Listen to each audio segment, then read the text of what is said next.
Hello, everybody. Welcome to this live event on the political situation in the Czech Republic with Czech journalist Jakub Patoka. It's organized in partnership with Denik Referendum and Pulse. Pulse is a European initiative aimed at promoting journalistic transnational collaboration. Before introducing our guests for today's conversation, we'd like to very warmly thank Voxeurop supporters and shareholders for their trust.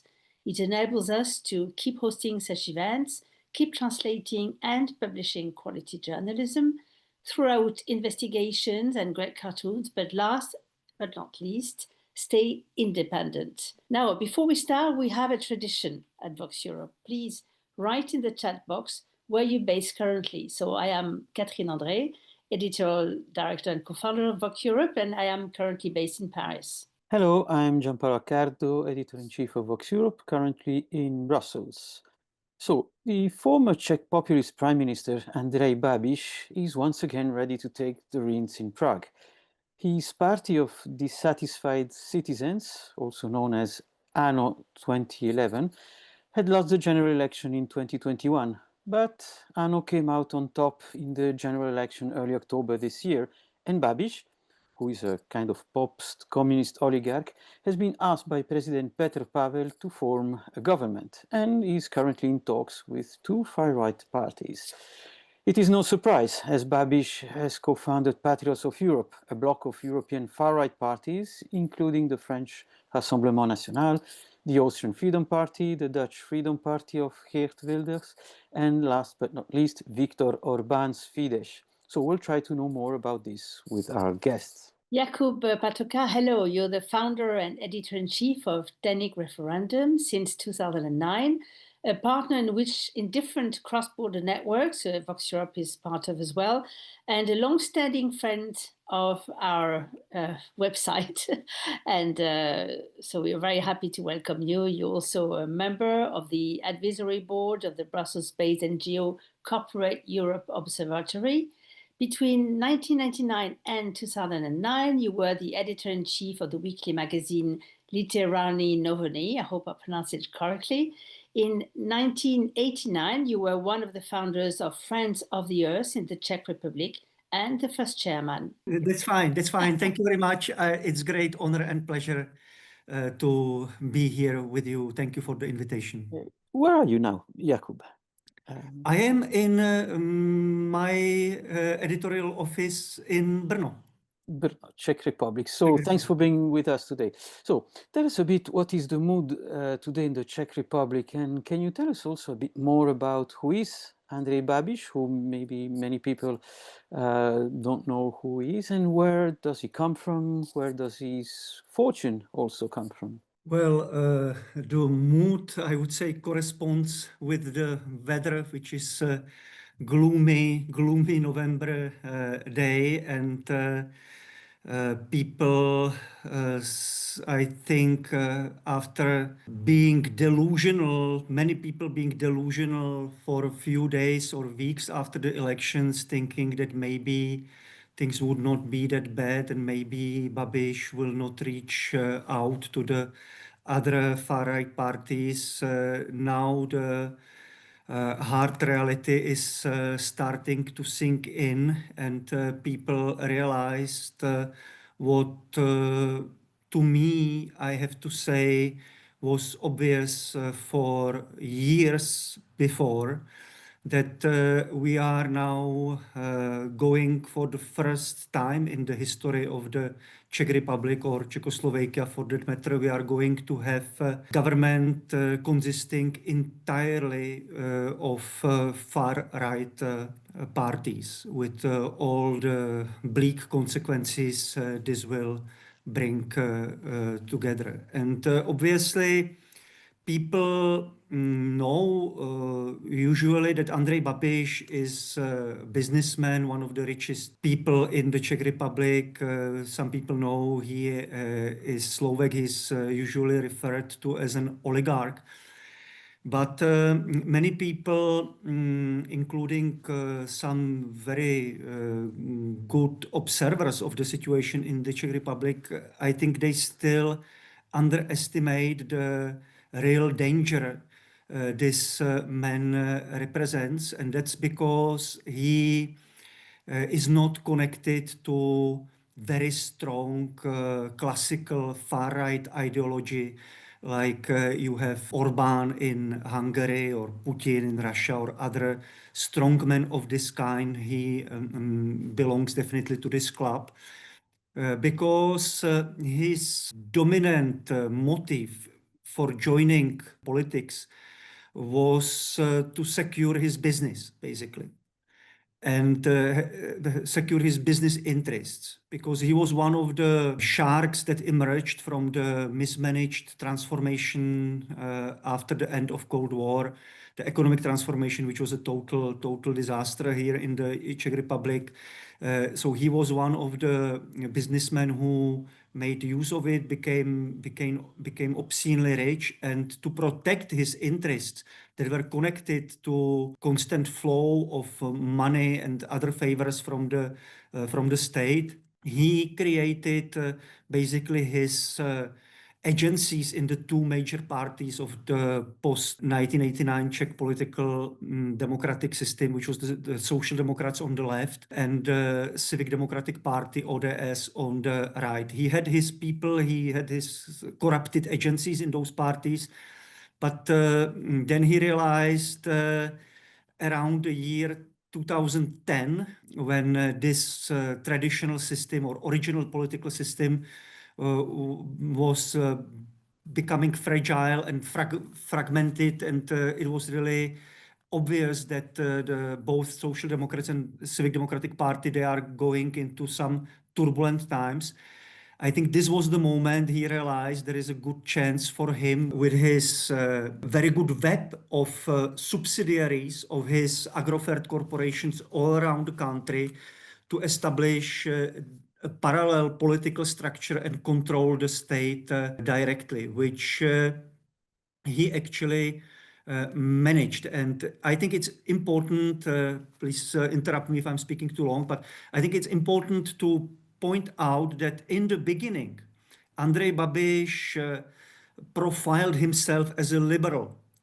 He was, till the last European elections, in the ALDE political group with Macron. They attracted in the beginning of his political career some quite remarkable independent, liberal-minded people.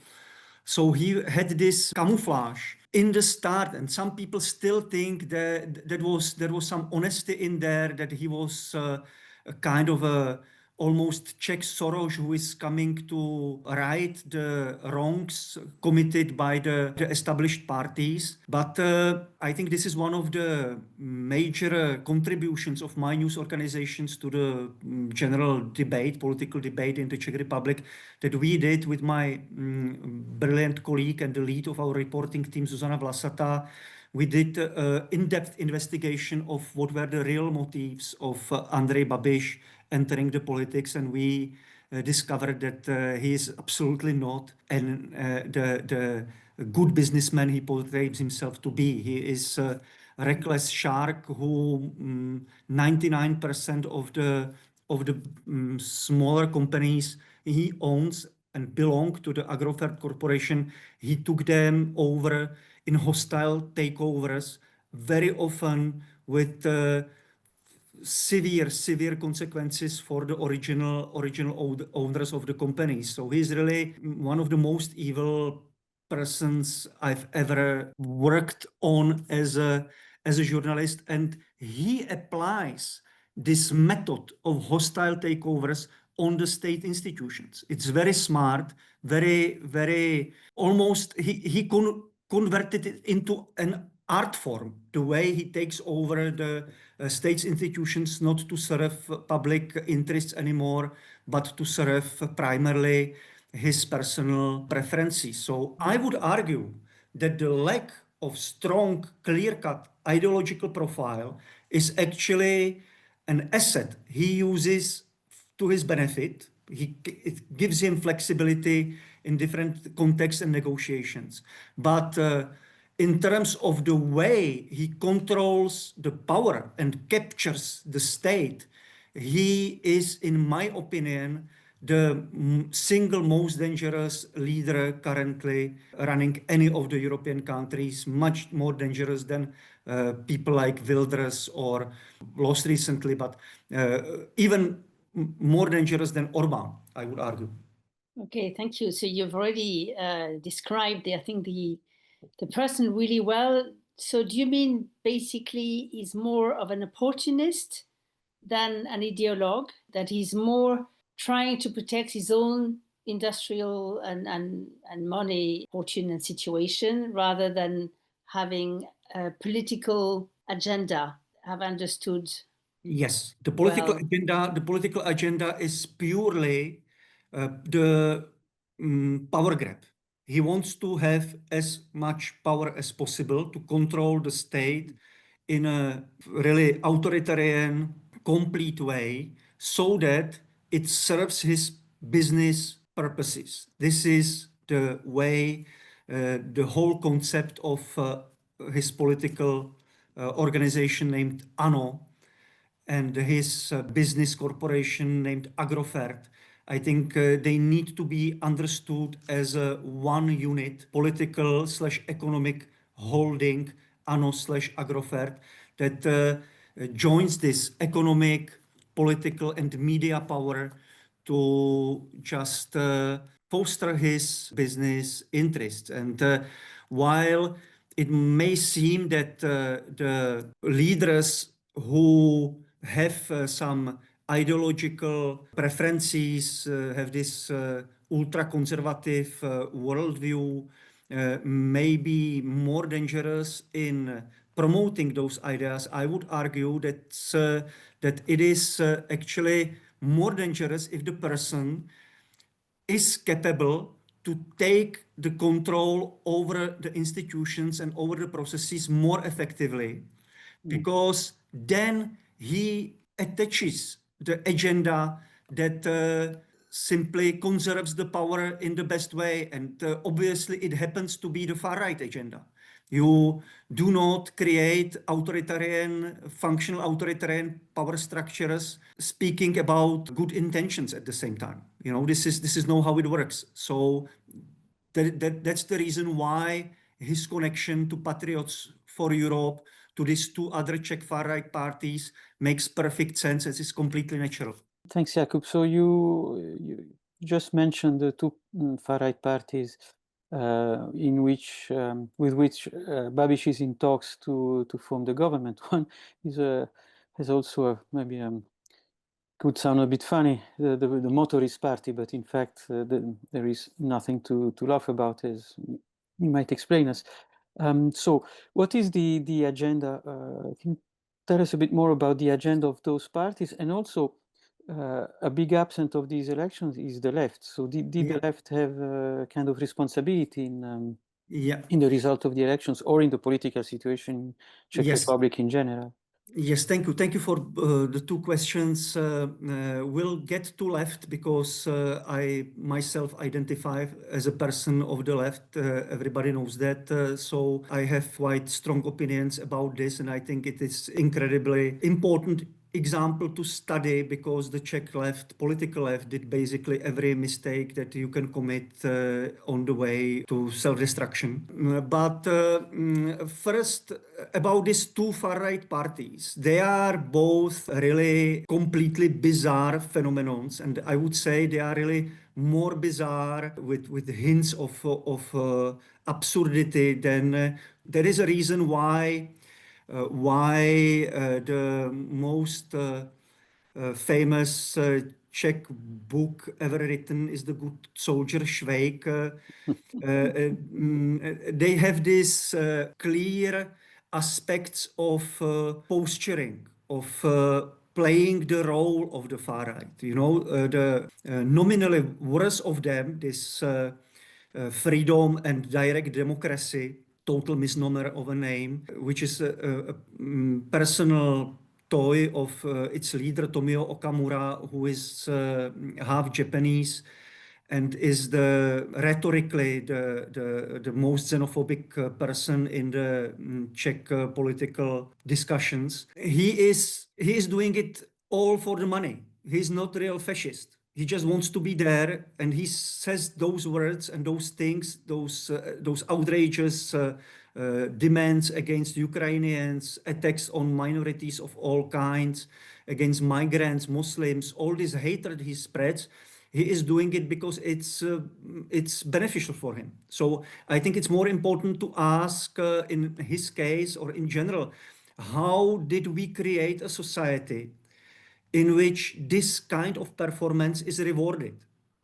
You know, because if he would be getting the same or bigger support for displaying kindness, he would be perfectly capable to do that. You know, he has brothers who are actually opposite to him in those respects. And I mean, in his past, he was doing a travel agency for children's toys, for instance. You know, he just wants to be, there is a clip of him speaking how he sends those teddy bears to holidays for their owners. So he's really a bizarre person who is an actor who now has the role of fascist.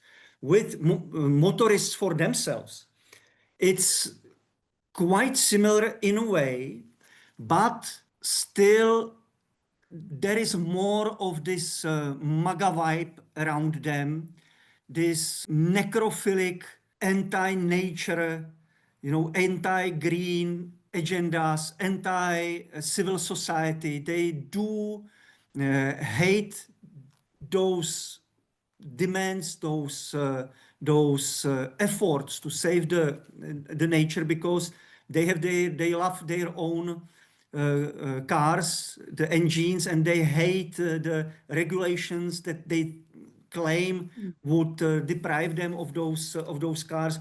You have hints of this, I think, in every European or Western country for that matter, but only in the Czech Republic it translated into this political party with over 5% of votes, which is, I mean, like with Okamura, they are not politically dangerous, because politics is not only what you say you will do or you say what you represent, but it's also the craft of turning the words into reality. Babiš is excellent in this. Babiš really is excellent in turning the words into reality, the terrible words into terrible reality.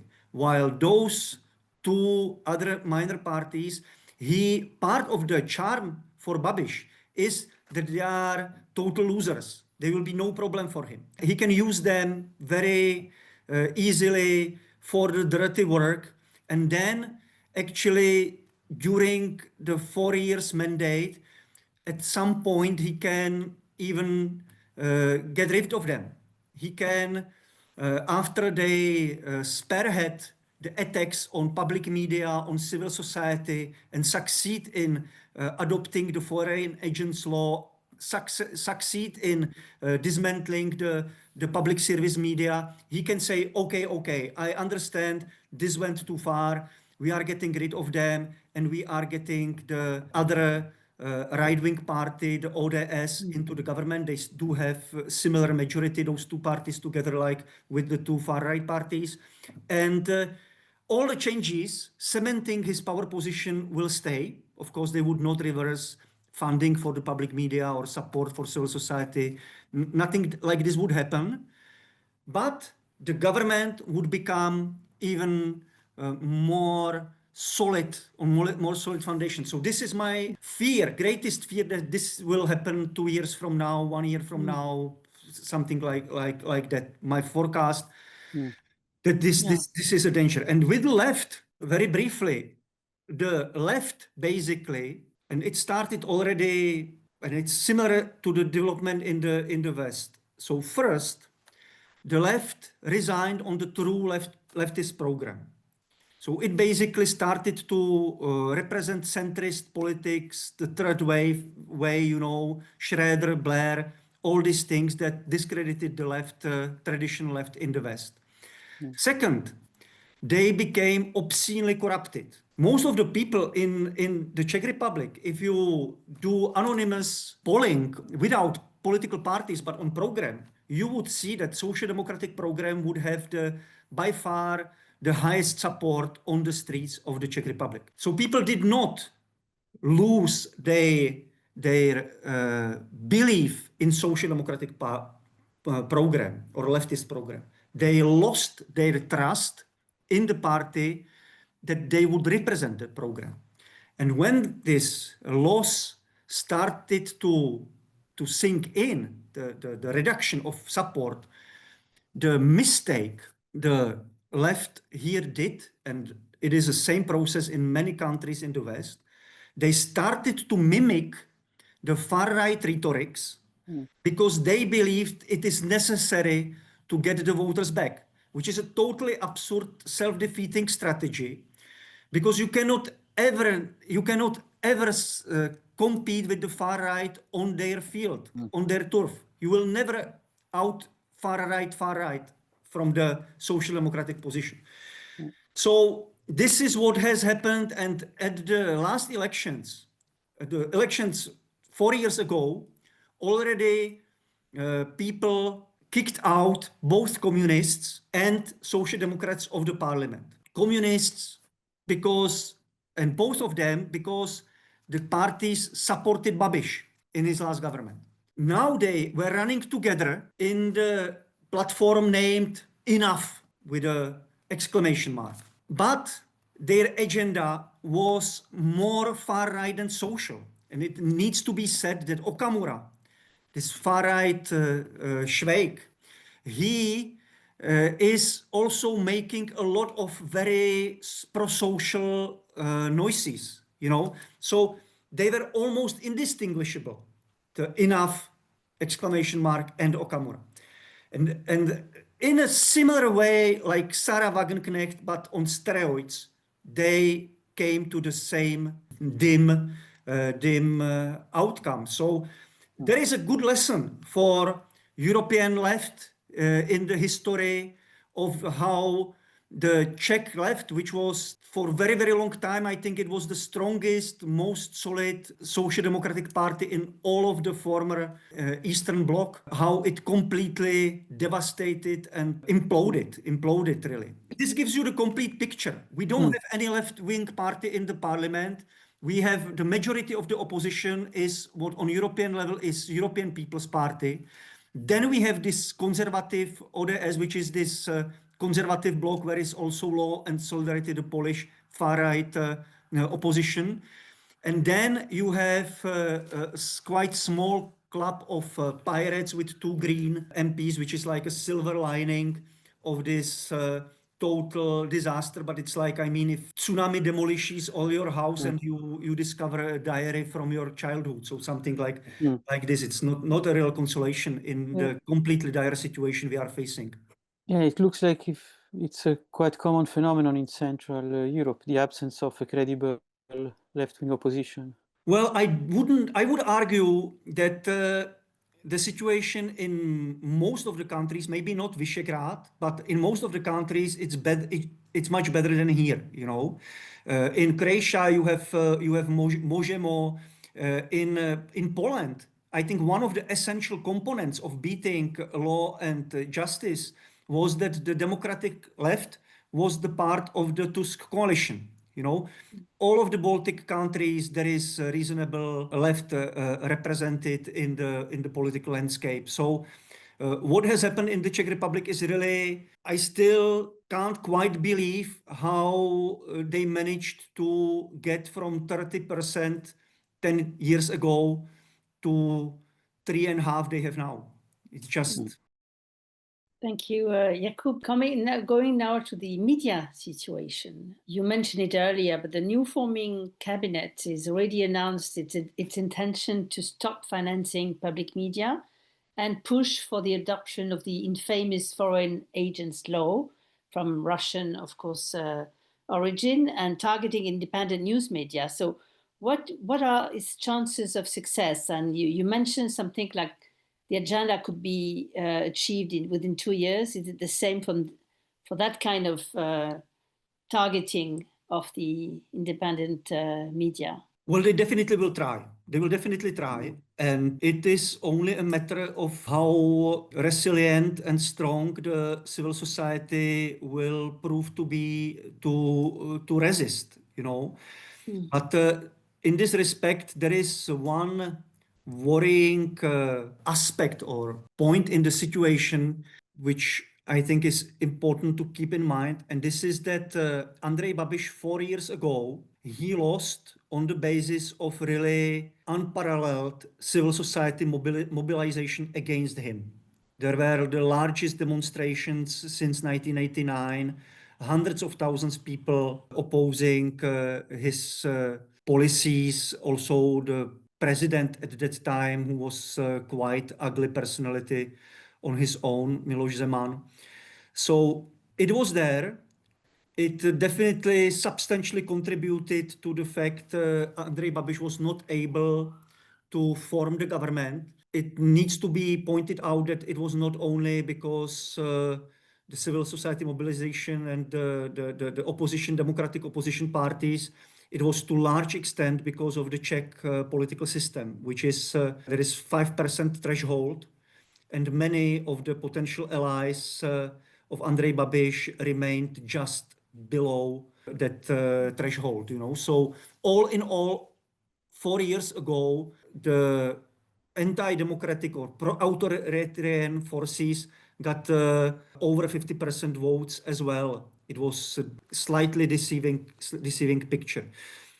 But the 4 years of the so-called pro-democratic parties, which basically was the government of the right center, they were great disillusion. They ran the country in a very, very problematic way, incompetent, antisocial, you know, not doing anything to curtail the power of Andrej Babiš and other oligarchs. The only thing you can really speak with pride about was the way they stand behind Ukraine, which on the other hand was outweighed with the Czech Republic being the staunchest supporter of Israel in EU, you know. So basically it was a great disappointment, the government, for civil society. It's the reason why they lost, and it was only natural that such a bad government would lose in democracy. The only problem was that the opposition was formed only by this far right. And now, for civil society and any efforts to mobilize, there is this question, what is the alternative? Because you cannot be for eternity replacing the authoritarian rule with parties that are a reason for this authoritarianism to arise, you know. So we are in a trap, and I'm myself really puzzled by the situation. What should be the strategy? Definitely, we will fight for the rights, independence. We will display all the solidarity with colleagues, but at the same time, I think this is part of why the general mood is so subdued, or people are looking for some miraculous solutions, because there is no real obvious alternative to what we see right now. Questions from the audience are starting to come in, and the first comes from Sabine. She is asking, why is Babiš more dangerous than Orban? As you said, Orban has businesses interests too. I would add also, what does this coming alliance between Orban and Babiš mean for Europe at the European level? And Sabine also asks, is Babiš more Eurosceptic or Europhobe? Good questions. Good questions. First of all, the danger of Babiš, I'd argue, is in the art of how he mastered the art of taking over the state institutions, the art of capturing the state. He trained this in business. And we described in the investigative book called Yellow Baron, we described the way how he was doing it. Because obviously when you take over 300 plus medium scale businesses, which is what happened in the growth of Agrofert, you cannot replace all the people in there. You need to devise a method how you conduct this hostile takeover. And the method was that basically they kicked out of the company people they knew might present a problem for them, usually the original owners or people loyal to the original owners in any way. Vast majority of the people would remain on the job, maybe in slightly worse conditions. Babiš is well known for cutting the costs, including the social and salaries for the people, safety, all those things he's cutting down. And there was only a small unit, like really 2, 3, 4, 5, what was the minimum number necessary of people ready to accept orders from the boss and do the dirty things for the boss. This has happened in his businesses. This has happened in the media he controlled when he acquired them. This has happened in state institutions. We were able to investigate. We did a thorough investigation of what happened to the Czech Environmental Agency. It was incredibly sophisticated. The way they invited the regional directors to a meeting inspired them to speak idealistically about their work. And those who were the most in favor of protecting nature, those were sacked within months for not being good managers, And then, of course, this Environmental Protection Agency started to give freeways for Babiš corporations operating all around the country. But obviously, if you got an institution in such a way, it's not that it just gives free ride to Babiš and then it operates well in every other instance. No, the culture, the internal culture of the institution changes. It's basically like dead tissue, And this is why I think, and this you can never read or hear this in any international observer speaking, because it's not a matter of ideology. It's a matter of political technology.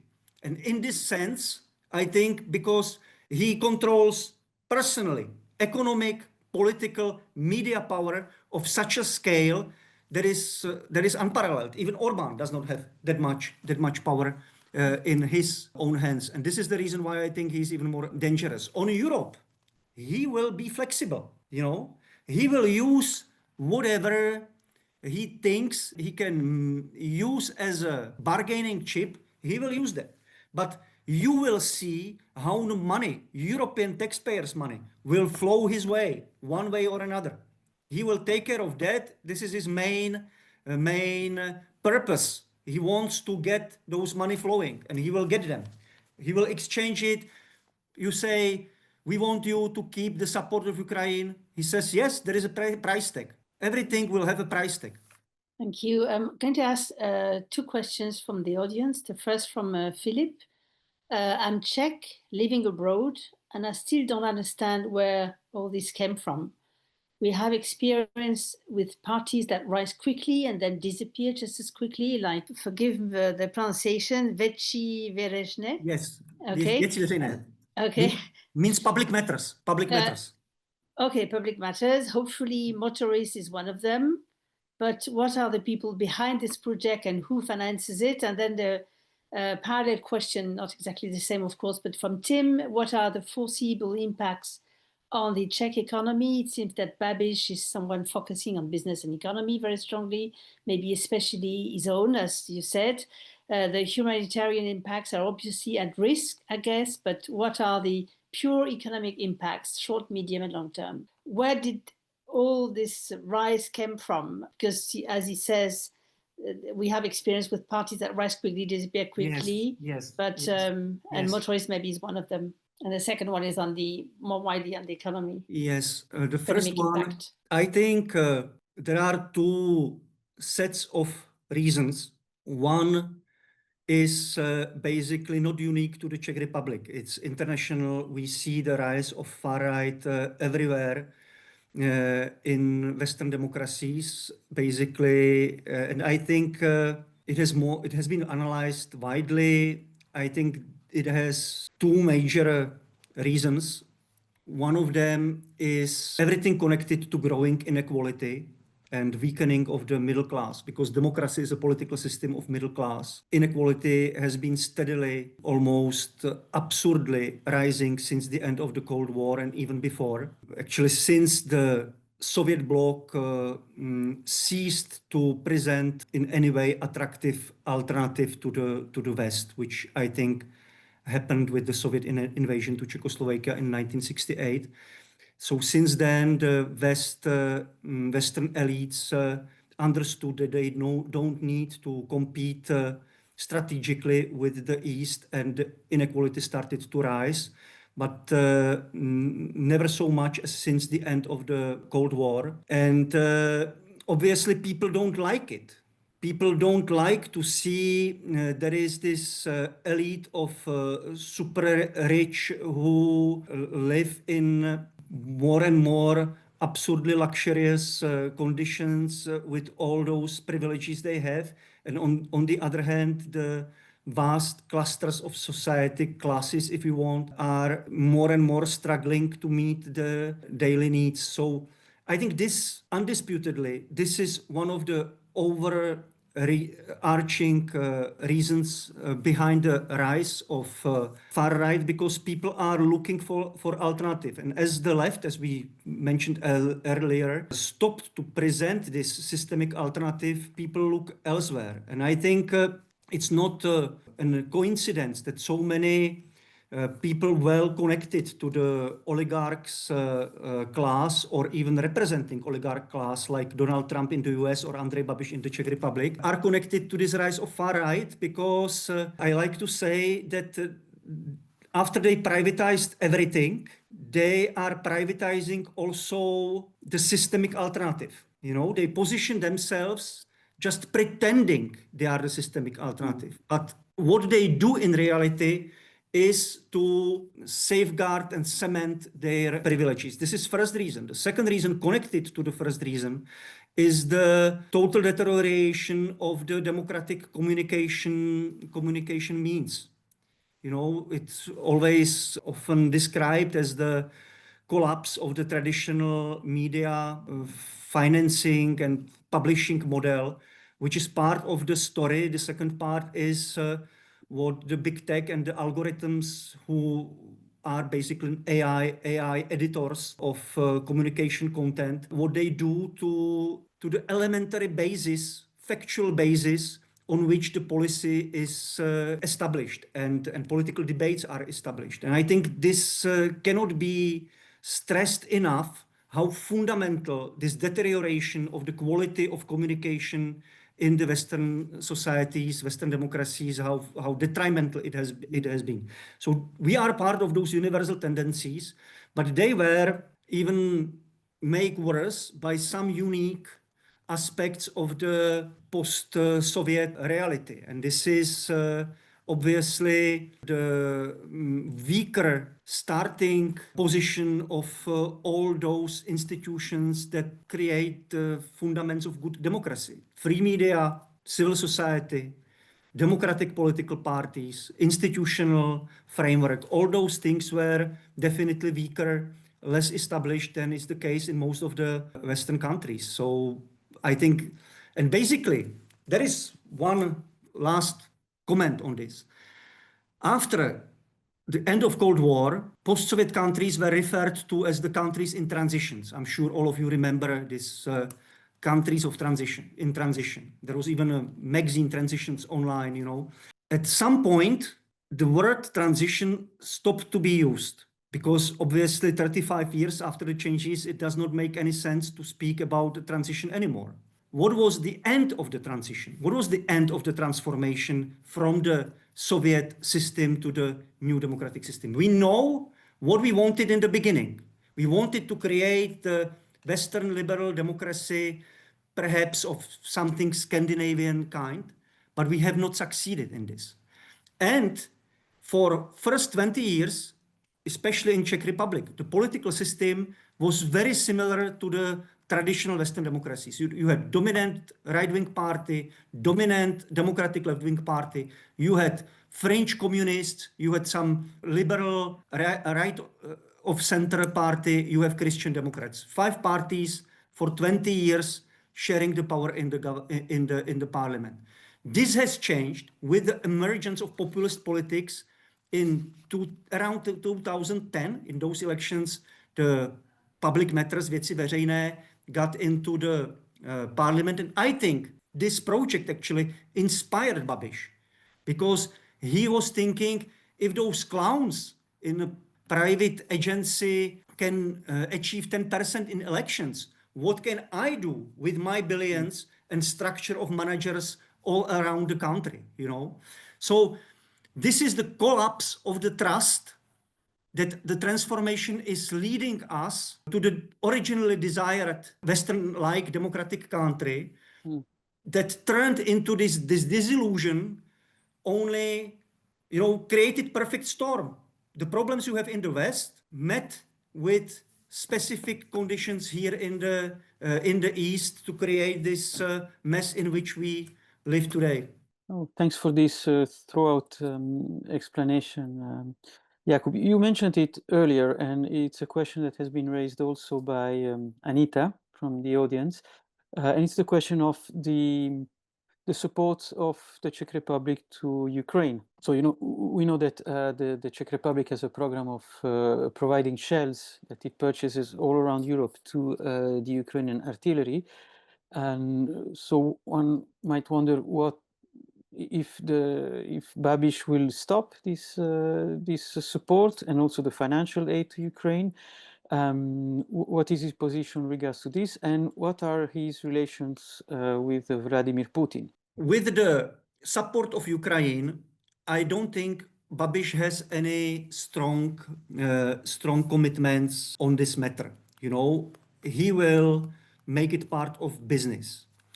It needs to be said that the coveted Czech weaponry initiative, munition initiative, it has its price tag already now. It's for a reason that the major Czech businessman with weapons has recently become the richest person in the country. You know, so I think Babiš will negotiate with this man. He will negotiate with European leadership, and he will negotiate in a way that is not good primarily for Ukraine. He just doesn't give any thoughts for Ukraine or Zelensky. The thing is, if it is good for him financially and politically, he will do that. So this is basically how you will read his position. Regarding Orban, I think there is Putin. Yes, first Putin or Orban. You don't want to hear my take on Orban. Okay, briefly, please. Orban. I think the difference, rarely mentioned, is that Orban has this Trianon ressentiments. So for him, if Ukraine is demolished and he can take back the parts of Hungary that are now in Ukraine, it would be a perfect precedent. I think this is a rarely mentioned reason why Orban is positioning himself like he does. This also creates this kind of logical alliance between Orban and Putin.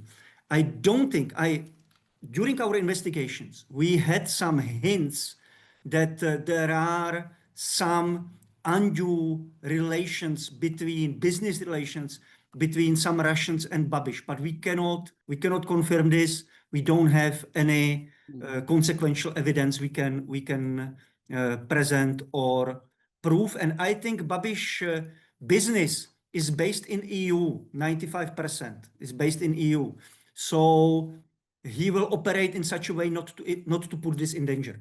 Thanks a lot, Jakub, for your time and your will to share your knowledge, experience, and also feelings about the situation nowadays in the Czech Republic. Thanks for everybody for attending and participating to this live event, and many thanks again to our supporters and shareholders who, of course, make this possible.